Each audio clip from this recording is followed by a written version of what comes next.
Assalamu alaikum to some of you and peace to the rest of you. This is a reply to Olivia Alexa's video about what MGTOW made her do. The MGTOW community made her do this is the title of her video. I'm recording this without rancor and without hatred. And I'm recording this merely to inform and to explain, to clear up a few misconceptions, hopefully. I'm only as MGTOW as the Islamic religion allows a man to be. We are not allowed to completely swear off women aside from health reasons or some guarantee beyond our control. We're also not allowed to womanize. Pump and dump is not allowed for us. However, we are allowed to assess any danger in any situation, and we're also allowed to leave it.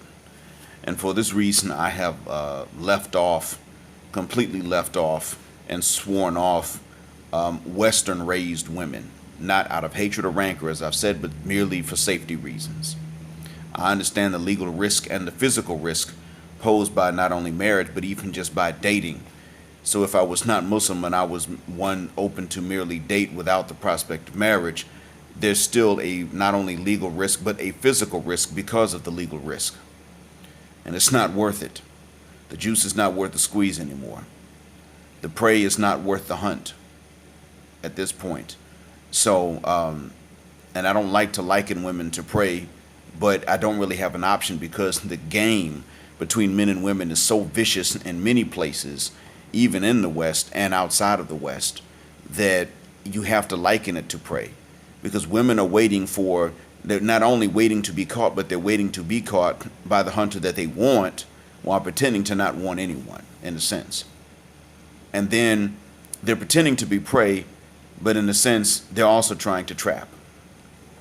So Olivia Alexa's point was that in the long run, and in a nutshell, she did come down on both women and men. And that is a very fair thing to do. Listening to Olivia, I believe that her intention was to be fair. But there are 2 points that need to be brought up. Number one, Olivia, you said that for the first 60 days in the womb were all female. And that may be true, but there was a time when we weren't even human. There was a time when we were made up of just a few heavy element atoms that came out of the insides of stars. Literally, this is what wound up happening.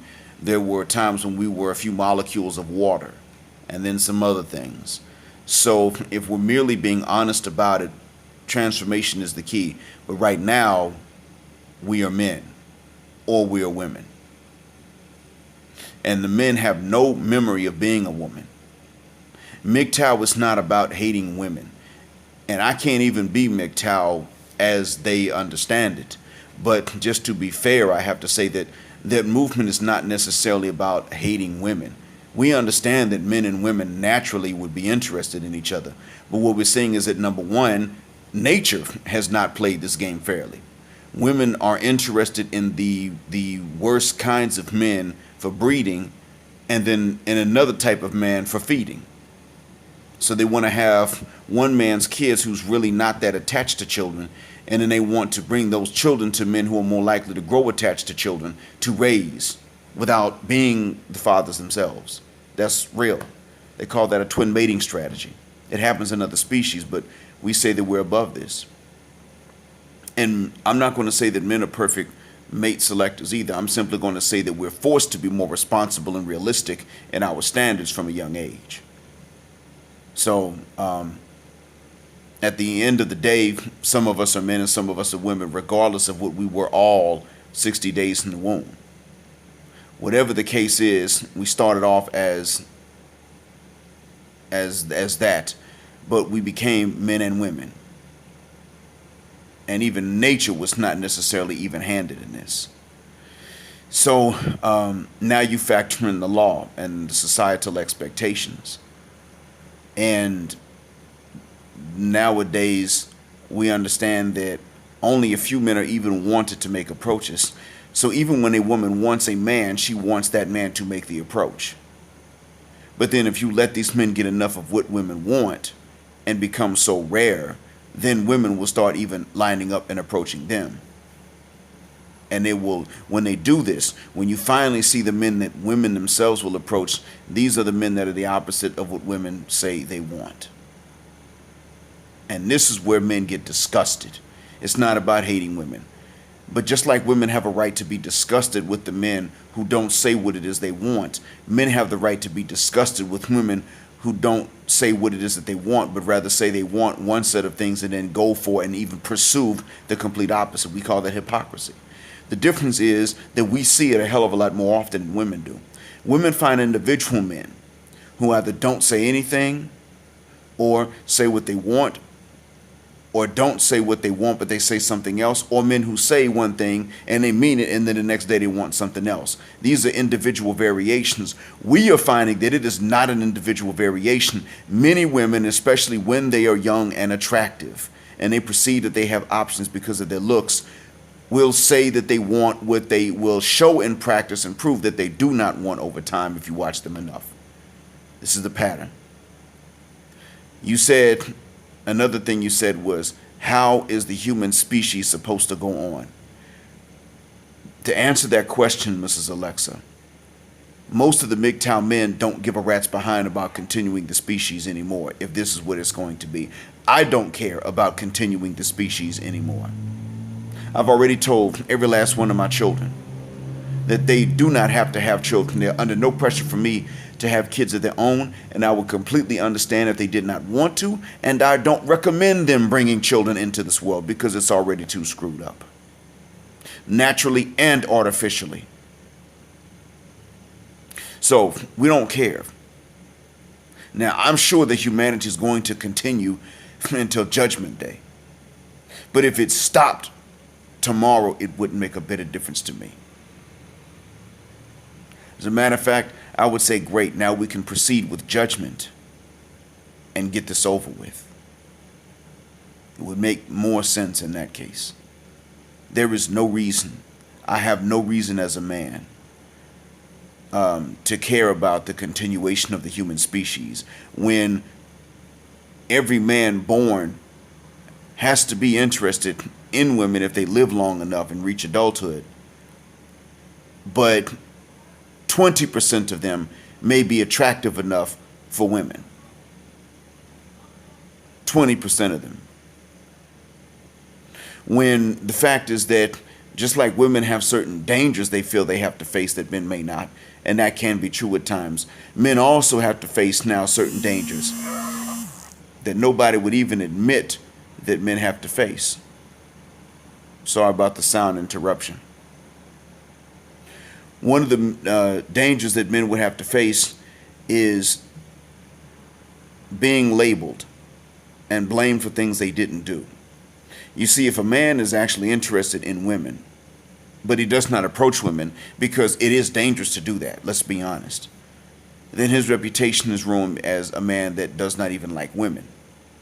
If a man does not like women, then it makes no difference. He doesn't like them, so the reputation goes hand in hand, and he can come out as a man that likes other men. But if a man actually does not like women this day and age, I mean, if a man does not like men and he does like women this day and age, but his reputation becomes such that he does not like women because he's not stupid enough to make approaches and risk his legal freedom and safety, then now not only does he have to simply ignore the women for his own safety, but now he must repel men.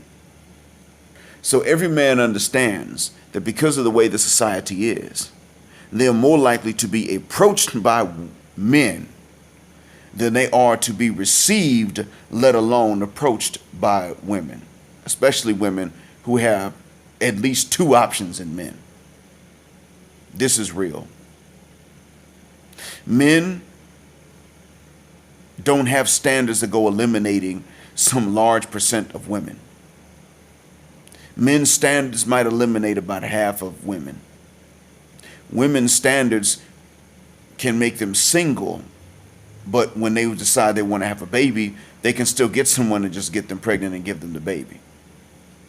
Now this right there, that's completely unfair. But it gets even worse when men are told from a young age, tell women what you want, be honest, be open, be sensitive, be emotional, all of this. And yet still most women are playing games even when they don't know it. MGTOW men are not going this way and not able to answer certain questions. They're going this way with a particular answer to certain questions that you just weren't ready for. We don't give a rat's behind. If you ask them, they will tell you, we care nothing about the continuation of the human species. If you ask me, I would tell you I care nothing about it, and I'm not even MGTOW to that extent. I'm only allowed to stay single for the rest of my life if I have an injury that excuses me from marriage, or if no woman accepts to marry me as I go through time. I can't walk up and say, okay, you know what, I am fully MGTOW and I'm swearing off marriage and women. I'm not allowed to do that in my faith. And yet and still, even I can tell you that I care nothing about the continuation of the human species if this world is what they have to look forward to. I'm sorry, Miss Alexa. But MGTOW is spreading, whether we want it to or not. And the number of men who are willing to go out there and make attempts is dropping. And you had some men that went into your DMs and were just trying to get you to say hello. You did have that. These guys would not be called MGTOW. These guys would be referred to as something else, but they would not be referred to as MGTOW if they were just trying to get a hello from you. I saw comments in response to your video that I would not have made. I heard you mention comments in response to another video that I would not have made. And it is very true that there are men who say we only pump and dump. And yet they don't want anybody doing this to the women in their family. I understand that this does exist. I myself am unwilling to treat women in a way that I don't want someone treating the women in my family. But I have to say that even that has not worked out very well. So at the end of the day, what I've learned is that the best thing to do is just not play the game. It is a rigged game, and it is rigged for men to lose and for women to win. And I would much rather just sit this game out and not have anything to do with it. And there are other men who are more disaffected than I am. So you fortunately don't have to worry, and there are other women that don't have to worry. At the end of the day, there are women who, there are men who are going to be coming at you at all times because of your looks. But that number of men may decrease. And that's perfectly okay. Because, hey, how many men do you really need in your life anyway? I hope this message has been a benefit. Assalamu alaikum.